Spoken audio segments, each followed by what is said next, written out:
such an honor to be asked to do this, to recall the inspiration of Dr. Mumtaz Ahmed. Sorry for my Arabic pronunciation. I always pronounce the H's. Dr. Mumtaz Ahmed, and to dedicate these comments to him. Dr. Mumtaz was not only a committed educator, he was a model scholar and a public intellectual of the highest integrity. A renowned political scientist, he taught at Hampton University in the US for 20 years. As president of International Islamic University in Islamabad and executive director of the Iqbal International Institute for Research and Development, Research and Dialogue, Dr. Ahmed brought together scholars and students from around the world to engage in interdisciplinary discussions on everything from critical thought, human rights, and rule of law, to pluralism, diversity, and democracy. Ultimately, Dr. Ahmed was committed to the core Islamic value of human dignity and the reciprocity of freedom and responsibility. He called upon the global community to work together against ignorance, fear, and all forms of bigotry and hatred, whether against Muslims, Christians, Jews, Hindus, or anyone else. As Dr. Esposito said, Dr. John L. Esposito of Georgetown University, Mumtaz Ahmed will be remembered for his gentle but firm willingness to speak truth to power. Like his mentor at University of Chicago, as was mentioned, Dr. Mumtaz was one of Fazl Rahman's first students. I was one of his last students. A great bond between us and a great joy. Mumtaz Ahmed recognized the difference, and I'm quoting now Dr. Fazl Rahman, the difference between the expression of power and the power of expression.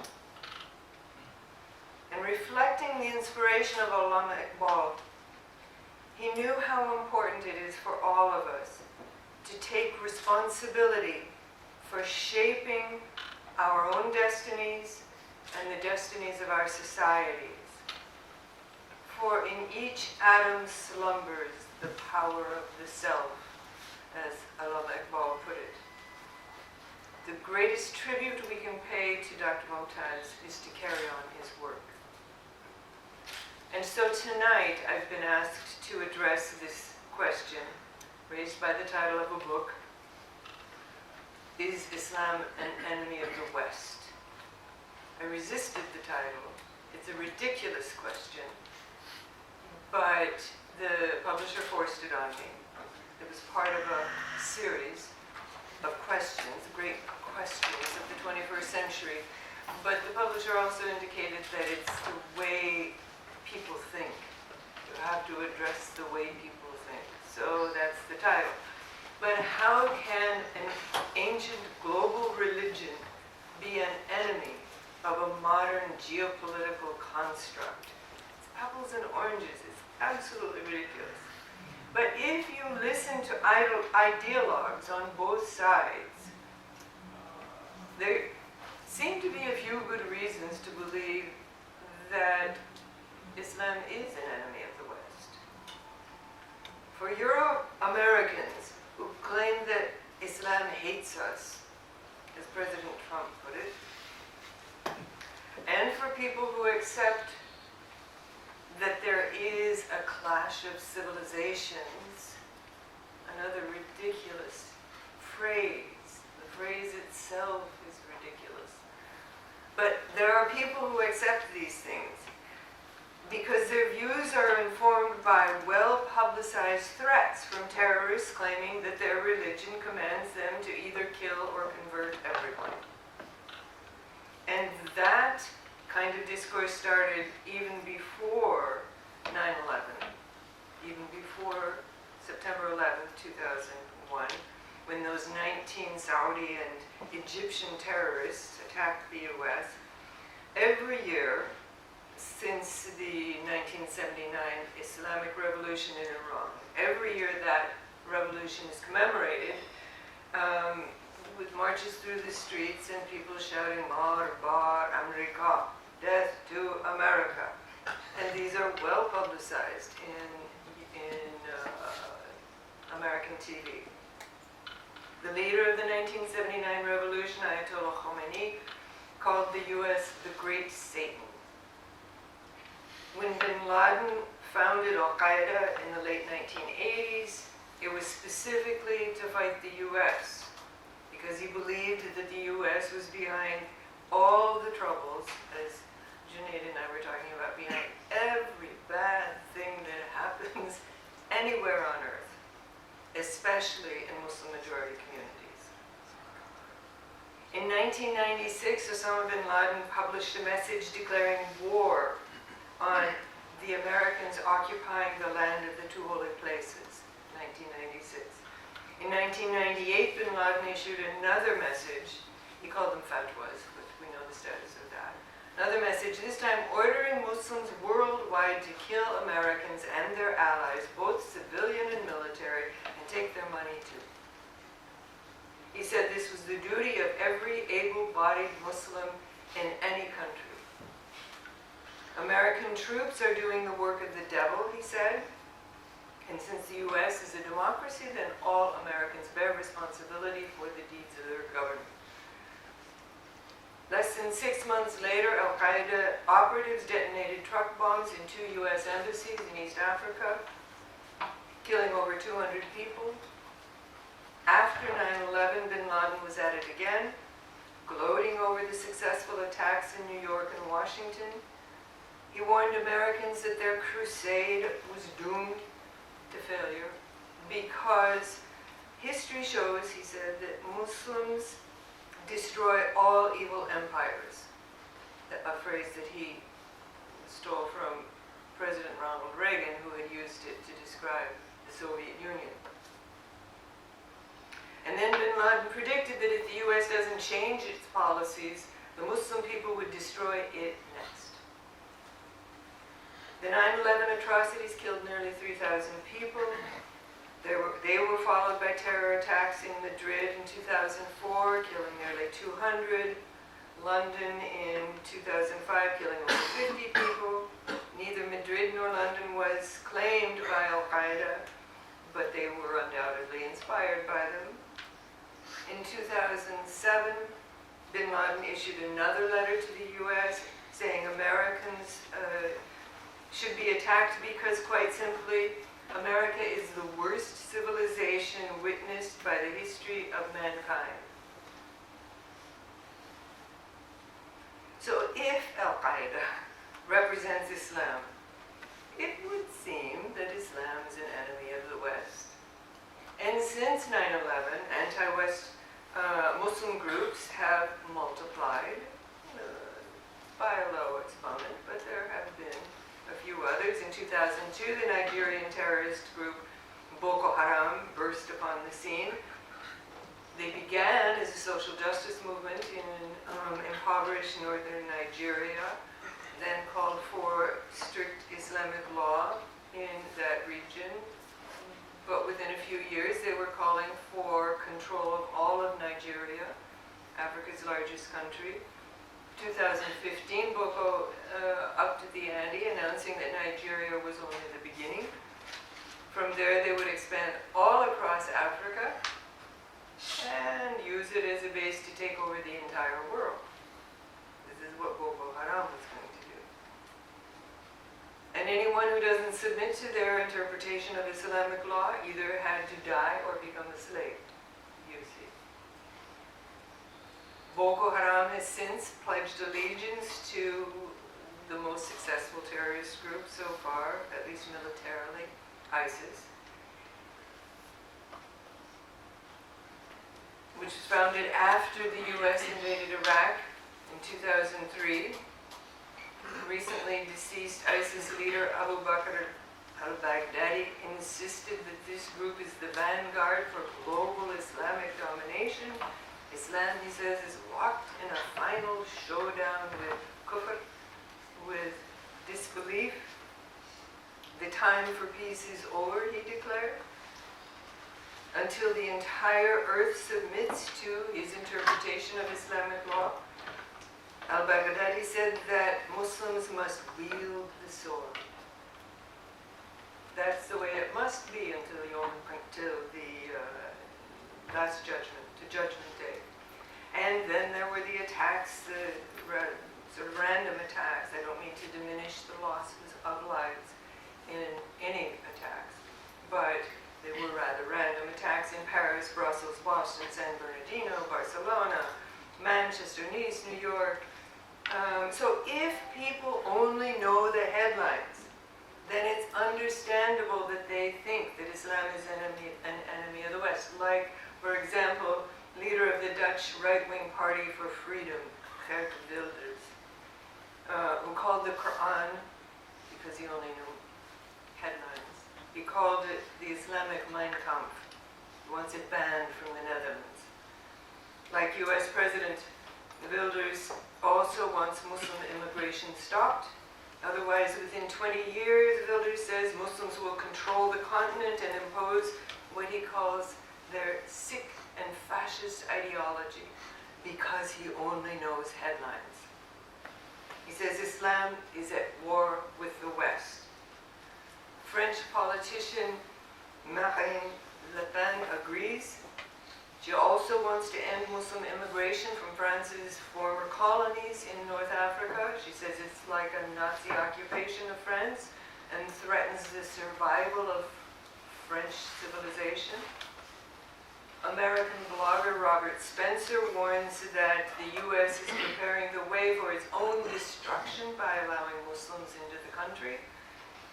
Muslims in the U.S. are carrying out a stealth project to impose post-Nazi, post-Stalinist, a totalitarian state, making all non-Muslims legal inferiors.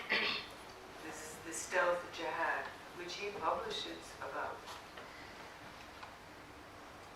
So if people only know headlines and blogging ideologues, if that's all they know, then they think that the answer to this question is yes. In 2010, Spencer co-founded the American Freedom Defense Initiative with a political activist named Pamela Geller. Their campaign is called Stop the Islamization of America. I hate to say it with a smirk, but the thing is, if you do know more than the headlines, then you read these statements and you say, what?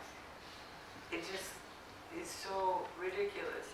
But people who only know headlines and ideologues, this is what they hear. In 2015, American political commentator Glenn Beck wrote a book, published a book called It Is About Islam. He said he was exposing the true Islamic plan, which is to take over the world, you see. It's not just extremists, he said, who are the threat. Beck says that Islam, the religion, its scripture, the Quran, calls for the subjugation of all non-Muslims and condemns all non-Muslims to hell. He obviously hasn't read the book. People assume that he has. He publishes this book, some publisher made money on it. And so if that's all they know, the answer is yes. It's not just the extremists who are the threat, he says. That's the reason that he says the siege against America is underway today. The siege against America. Breitbart executive chairman and former Trump advisor, maybe former, Steve Bannon believes, and I'm quoting from a talk he gave in Vatican City in 2014, the Judeo-Christian West, and anybody who knows history knows where that phrase came from and when, the post-colonial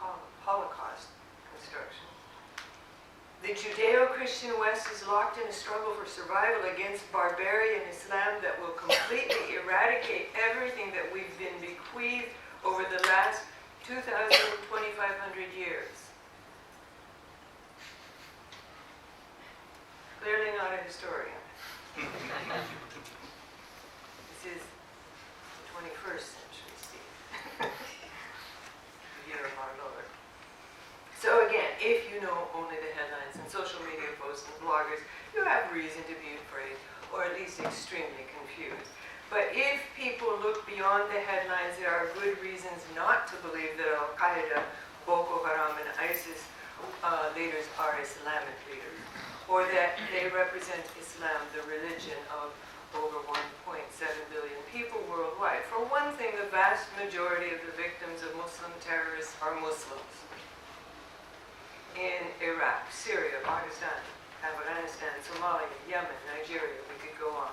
For another, the U.S. has strong, long-lasting relationships with numerous Muslim countries, and has for decades: Pakistan, Saudi Arabia, UAE, Jordan, Morocco, Egypt, Indonesia, Malaysia, Uzbekistan, Bahrain, Kuwait, Tajikistan, Qatar, Kyrgyzstan, Kazakhstan, Turkey. I could go on. The U.S. actually has military installations in many of them. A mercenary private contractor base in the UAE. Why would you have these relationships with an entity that you believe is out to destroy you and take over the world? But the most obvious reason to recognize that Islam is not an enemy of the West, is not at war with the West, is that mainstream Muslims worldwide overwhelmingly reject terrorism. In the first international poll of Muslim public opinion conducted by Gallup, the Gallup organization over 10 years ago, just 10 years ago, data from thousands of Muslims in each of 35 countries showed that well over 90% condemned the 9/11 attacks as unjustified. The 7% who said they were justified gave political reasons for them. Political reasons, not religious reasons for their views. These results have been replicated in numerous regional polls since then, and they reflect the views of mainstream Muslim religious authorities as well, who unanimously condemn terrorism. Their statements don't make headlines, the way terrorist proclamations do, of course, but Muslim religious authorities have repeatedly and publicly denounced terrorism ever since 9/11.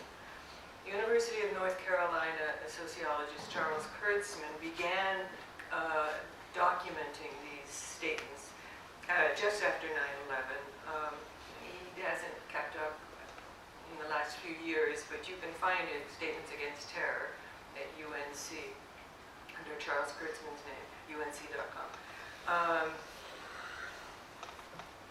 Thousands of statements by religious authorities, so we have public opinion condemning, but by religious authorities also condemning. Those statements include the views of Egypt's Muslim Brotherhood, Palestine's Hamas, Tunisia's Nahda movement, and now political party, and their counterparts throughout the world. We condemn in the strongest terms the incidents of 9/11, the authorities proclaim, which are against all human and Islamic norms. The UNC list contains 70 such joint condemnations and links to many others. Numerous similar condemnations have been issued after every attack. MuslimsCondemn.com picked up where Kurtzman's site left off. It lists over 7,000 condemnations of terror, and including not just the statements of religious authorities, but Muslim groups, student groups, social groups, community groups everywhere. The denunciations of terror all hinge on the same principles. Islamic law forbids killing civilians. It also forbids a declaration of war by anyone but a duly recognized head of state. And even then, it must only be declared as a last resort. Islamic law forbids hostage-taking, forbids the killing of political prisoners, the destruction of property, slavery, maltreatment of women, forced conversion. Actually, maybe the only thing more common than questions about why Muslims don't condemn terror attacks, and we get this every time I walk down the street. Well, if you're so smart, if what you're saying is true, why don't Muslims condemn the terrorist attack? The only thing more common than that question is the actual condemnations of terror by Muslims. It's just that they don't make headlines. So unquestionably, from the perspective of the vast majority of Muslims, the global terrorists are outliers. They do not represent Islam. And if you read their online statements, it's clear that the outliers, the global jihadis, know they're outliers. They know that they don't represent mainstream Muslims. In November 2014, now former ISIS leader Abu Bakr al-Baghdadi issued a message whose title can be loosely translated as, "So what if mainstream Muslims hate our jihad?" See, Baghdadi knew about the condemnations of terrorism by the majority of Muslims. He said, so what? What do they know? The terrorists know that most Muslims disagree with them, which is why they condemn mainstream Muslims as being brainwashed and gullible, and mainstream Muslim authorities as being apostates. They actually do state that. Baghdadi calls mainstream Muslim authorities criminal sorcerers. He ridicules them as being, get this, effeminate. What does he have against women? Effeminate? Dogs, slaves, slaves of the West, willing to accept humiliation and degradation at the hands of the Crusaders, and the Jews, of course. In fact, the terrorists tried to capitalize on their outlier status in their recruitment messages, if you've read their recruitment manuals. Their claims of triumph over the elites in their own communities are pitched to people who are marginalized and feel like they're underclass in their own communities, to the unemployed, especially those who feel rejected by the mainstream. Their recruitment manuals are slick and systematic, appealing both to their target audience's frustrations and their desire for vengeance against a world that seems to have rejected them. It's very psychologically acute. Studies based on interviews with captured ISIS fighters show that they express a strong sense of alienation from their own environments and discontent with the social and their own political and social status. Most revealing is the fact that proportionately, Western Muslims who feel the sting of discrimination against Muslims in white Christian majority countries, Western Muslims are 100 times more likely to be successfully recruited than those living in Muslim majority communities. Which is another chilling aspect of reflection of mainstream Euro-American racism. The outlier status of the global terrorists explains why most of their victims are Muslims. This trend also began long before 9/11. One of the forerunners of Al-Qaeda was the Egyptian terrorist organization that became infamous for assassinating President Sadat in 1981. That was a standard political assassination. The assassins condemned Sadat for his authoritarian ways and his collaboration with the US and Israel despite Israel's illegal occupation of Palestinian territories. That was their manifesto. But the rationale they offered was different. First time, instead of the standard death to tyrants, as Brutus put it, this is on the flag of the state of Virginia, where Hampton University is, instead of that standard death to tyrants, Sadat's assassins said that the political assassinations collaborating with enemies of Muslims demonstrated that Sadat was not a Muslim. He was a Muslim in name only, so they declared him an apostate. They did takfir on him. Therefore, he deserved death. Now, all Muslims know that the process of declaring a professed Muslim a kafir is banned in Islamic law. It was banned over 1,000 years ago, but its use by terrorists has increased in the past decade. That accounts for the overwhelming fear of terrorists expressed by Muslims. Again, Pew Research, other public opinion polls have demonstrated that Muslims themselves are terrified of terrorists. Terrorist job is to terrify everyone, and it works. It shows in the 2014 Pew Research Center and Global Attitudes Project tested this very theory, shows increasing majorities hold very negative opinions of terrorist groups. Now this is different from the question of terrorism. The specific terrorist groups were the target question in this 2014 Pew poll. In Lebanon, for example, 92% registered a growing fear of terrorism. Recognizing mainstream Muslims' condemnations of terrorist tactics, on the other hand, does not mean that mainstream Muslims don't share certain political grievances against Western countries with the outlier terrorists. And that's an important distinction. While opinion polls demonstrate that the vast majority of Muslims reject terrorism, they also show profound concern for some of the same issues that are brought up by the terrorists. India's failure to let Kashmiris determine their own political future, for example. Israel's occupation of Palestinian territory in violation of UN Security Council resolutions. Russians' oppression of Chechenian rights, the plight of Rohingyas in Myanmar, which Al-Qaeda pointed out long before the West had ever even heard of Rohingya. Muslim majorities also share opposition to Western support for authoritarian governments. In Egypt, for example, in Saudi Arabia and elsewhere. Even more so, they oppose US-led wars in Afghanistan and Iraq and, hate to say it, Syria. On top of everything else, public opinion polls show that Muslims are very concerned about Western public opinion that seems not to be able to distinguish between terrorism and mainstream Islamic values. But while mainstream Muslims believe the West shows little respect for their religion, they don't share terrorist views that the West is literally at war with Islam, even though it seems that way sometimes. That is a significant difference because terrorists actually believe the West is literally trying to wipe out Muslims. That's their motivation.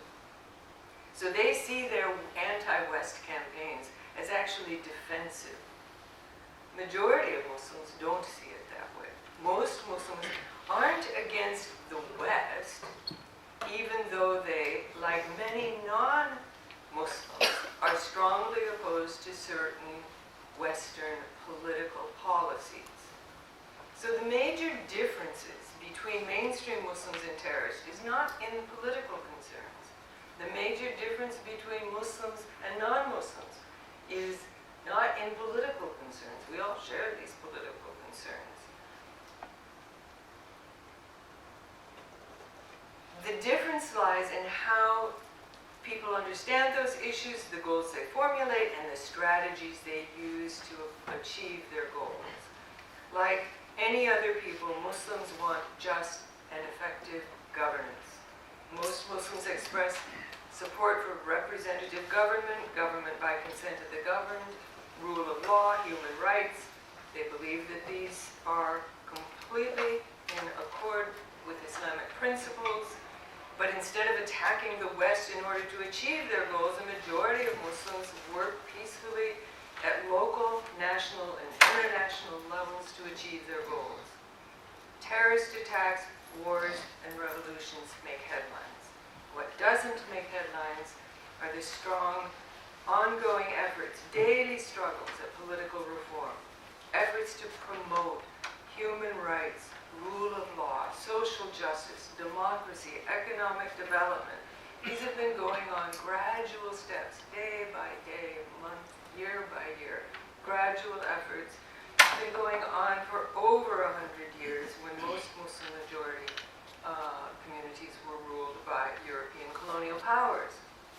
Modernizing movements calling for self-determination, democratic governance, suffered setbacks during both world wars, but they continue as we speak. Some have made significant progress, measurable progress. Indonesia, for example, the most populous Muslim majority country. Tunisia, the Nahda movement became a political party. But everyday civil society activism to promote social services, human rights, these have been going on for decades, centuries, literally, but they don't make headlines. They do represent the values of the majority of Muslims and provide more evidence that, no, Islam is not an enemy of the West. The challenges facing Muslim majority countries are similar to those facing all countries that were colonized by Europeans. There are nearly 50 Muslim majority countries. Almost all of them were victims of European imperialism. Most Muslim majority countries got their independence only in the mid-20th century. Obviously, you know this. Euro-American audience don't know this. They should know this, but they don't know this. Most Muslim majority countries got their independence in the mid-20th century and often with a great deal of effort. Yes, the petroleum industry, which makes headlines, has made some Muslims extremely ridiculously rich, but maldistribution is the name of the game. The richest states have the smallest populations. Who designed that? Abu Dhabi, for example, has under 500,000 citizens. The population is smaller than my hometown, Seattle. Smaller than the population of Dublin. And an average annual income of well over $100,000 a year. But there are 1.7 billion Muslims in the world, nearly a quarter of the world's population, and the majority live in oil-poor Asia. Perhaps a third of the world's Muslims live in Africa, where maldistribution is also a major issue. Nigeria, Africa's, again, largest country, home of Africa's richest man. Majority of the population lives on under $2 a day. So like all formerly colonized countries, Muslim majority countries have had to deal with stunted economic, political development, social problems resulting from these challenges. And the longer the struggles for economic and political development are prolonged, the more frustrated people become. Extreme frustration in that process can account for the radicalization of some Muslims. There's a popular Palestinian hip-hop group, you know, Dom, that group. Their classic song, about 10 years old, but it's a classic. Mean Happy, who's the terrorist. Dom says that it was the rape of the Arab soul that spawned the suicide bomber. Mean or happy? Ana or happy? Give or happy? How can I be the terrorist when you're occupying my land? It's an amazing song. Google it. Some people who have been subjected to colonial and post-colonial trauma, that is, people who have been subjected to colonial and post-colonial trauma, and people who study those realities know that the morphing of nationalist movements and even radical national movements into global jihadism is not the result of Islam. It's a direct result of the West's militarism. It's a direct result of the global war on terror.